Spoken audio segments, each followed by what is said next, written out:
What up, everybody? Today I'm going to be talking about the movie Trouble Man that just dropped on Friday, August 1st.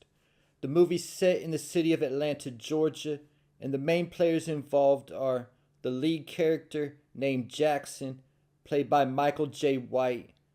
Jackson is a martial arts expert, a former cop, and somebody who at one point attended law school to become a lawyer, but he's now head of security at a club called Club Bank. And Jackson also does what he called odd jobs, where he helps people out of tight situations. Then there's the character Jahari, played by Lala Anthony. Jahari is a successful, Grammy winning pop singer who Jackson has done security for in the past, and because of that, at one point in time, Jahari had caught feelings for Jackson and even wrote a song about him. Like I said, but that was in the past because Jahari's new boyfriend is a guy named Money, played by Method Man. Money owns an after hours spot and is in the life in some type of way. He said other than drugs and hoes, everything else goes. So I'm thinking we're talking about fraud, scamming, extortion, bribery, and that type of stuff for the most part. Whatever he's into, he's definitely balling, because we saw Money driving around in several different luxury vehicles throughout the movie. And it was even said that Jackson once arrested one of Money's goons back when he was a cop and sent him upstate for 2 years. Then there's Riri, played by the OG Mike Epps. Riri is the owner of Club Bank, and Riri appears to be partners with Jackson in some type of way, helping him land the odd jobs, and even helping Jackson if he needs it. And those are the characters played by the actors that most everybody knows of. For the rest of the characters, I'm not going to take the time to say the actor's name. There's Gina, who was a former student of Jackson back when he was teaching martial arts, and the one who Jackson feels like got away from him. And Gina now has her own business, working as a party planner. There's Barnes Holland, the owner of Swerve City Records, the label that Jahari signed to, and Swerve City Records was about to be taken public. A lady named Yang Song, a high-ranking member of Chinese organized crime in the U.S., who invested into Swerve City Records and gave Barnes Holland a loan, as well as her longtime security guards, Fang and Lung. All three are also experienced in martial arts as well. At the beginning of the movie, we get to see Jackson in work doing an odd job, as Riri sent him to handle a guy who had been putting his hands on his wife to make sure he didn't do it anymore. Jackson was told that the guy was small and he just needed to scare him, but the guy ended up being a big weightlifter who was also a doctor, who Jackson still was able to handle easily, but had to put in a lot more effort than he initially expected to.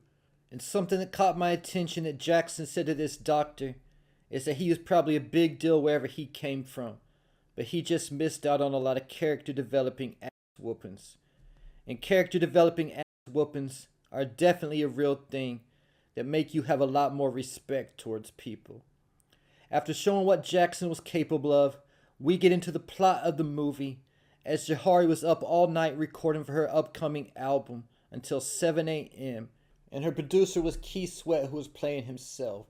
But as Jahari was leaving the studio, she first called Money to let him know she was leaving the studio, but he was still in bed, only to get into the SUV that takes her home, and her normal driver, Eddie, wasn't in the vehicle, but it ended up being Song security guard Fang, who picked up Jahari and abducted her at this point in time.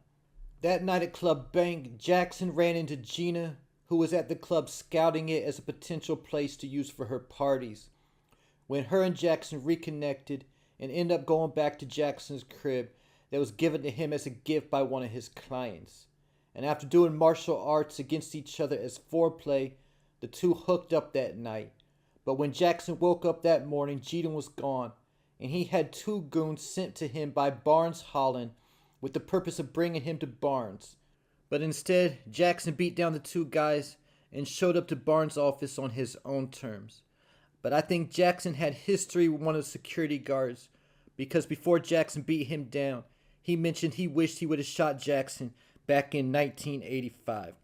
When Jackson showed up to talk to Barnes, he interrupted a meeting between him and a group called Loco, and Holland told his secretary to bring Jackson $2,000 out of the group Loco's recording budget to pay Jackson for a gift that Gina got him that got broke during the altercation at his crib. This showed what type of guy Barnes is, robbing Peter to pay Paul type thing. But the pressing issue was Barnes wanted to hire Jackson to find his missing recording artist, Jahari, lying to him, telling him that she's missing because she was back on heroin. And Jackson agreed to do the job for $50K, $25K up front, and $25K when the job was complete. Jackson then went to talk to Riri about getting time off when Riri gave him information about Jahari's boyfriend, Money.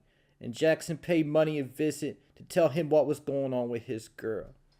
So Money and Jackson went to Jahari's place, a place Money said that he furnished, to check on Jahari, and the place was trashed, so it was confirmed that Jahari was missing.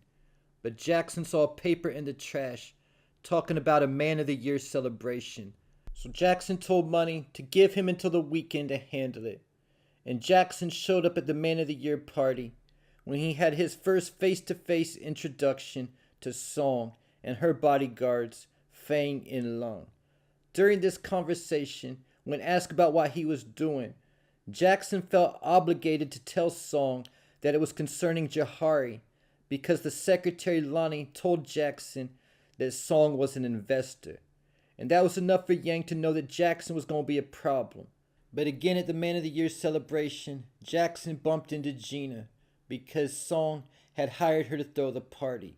So the two went home together again that night, only for when they were leaving the next morning, for there to be a drive-by, an attempted hit against Jackson when Gina got shot. But Jackson saw the face of one of the hitters and also got a hold of his helmet. At the hospital, Jackson was talking to a cop, most likely a former co-worker, somebody that he knew, who mentioned the Dragons coming after Jackson. But Jackson played it off like he didn't know who it was. At the hospital, after getting shot, Gina ended things with Jackson, saying she was down to ride but not die. Jackson's next move was to find out the names of the guys who tried killing him, showing up at a bar that the Dragons hang out at, with a pellet gun with red paint, beating down and shooting several of the guys, making the other guys thinking that he was killing them until he got the name. But more importantly than that, he found out that the guys were hired by a record label owner. So the hit actually came from Barnes Holland himself, and Song didn't make the call. So Barnes was trying to play both sides between Song and Jackson, because Barnes did owe Song money, and that's the whole reason why she abducted Jahari, with the intention of killing her if she didn't get her money, so Jahari's music would blow up, with the intentions of taking the whole company and selling it. So when Jackson went to talk to Barnes and found out all this information, he pointed his pellet gun at Barnes' foot and got him to tell him where they were holding Jahari at. So that night they went to rescue Jahari, and Jackson and Money dropped gas into the warehouse so Riri and the rest of the crew could get inside, dressed as workers there to fix the gas problem. And they ended up saving Jahari, with Fang shooting Jackson in the head with his pellet gun, thinking that he killed him. After that, Jackson went to the hospital to get treated, only to get treated by the same doctor that he beat down at the beginning of the movie. But Song was about to kill Fang and Lung for messing up, thinking that Jahari and Jackson were both dead and going to be found on her property.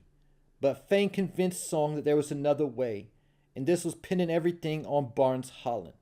But the problem was, when at the hospital, when Jackson went to check on Gina, she had already checked herself out and was on her way to Swerve City Records to meet with Song intending on killing Gina because she didn't want to leave any loose ends. She also intended on killing Barnes Holland, but wanted Fang and Lung to beat him down to get information out of him first.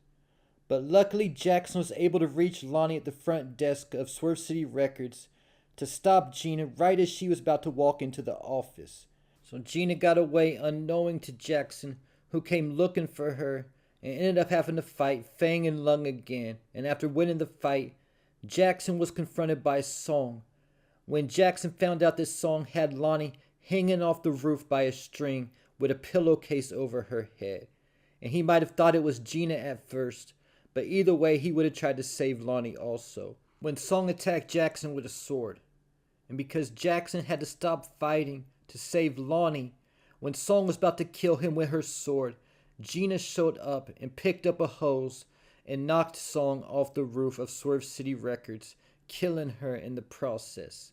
And while this was going on, Money had taken advantage of Barnes already getting beat down by Fang and Lung and forced him to sign Swerve City Records over to him. And when they left, there was an explosion in the security office. Money said to cover their tracks. I'm thinking most likely it was getting rid of video evidence or something like that. But at the same time, the fact that the building was lit on fire, keep in mind that Fang and Lung were both knocked out on the roof. And the movie concluded with Money giving Jackson a Hummer. So now he's been gifted a crib and a vehicle by clients. And with Jackson getting back together with Gina. And there you have it. Overall, I think Trouble Man was a solid movie. Leave your thoughts in the comments.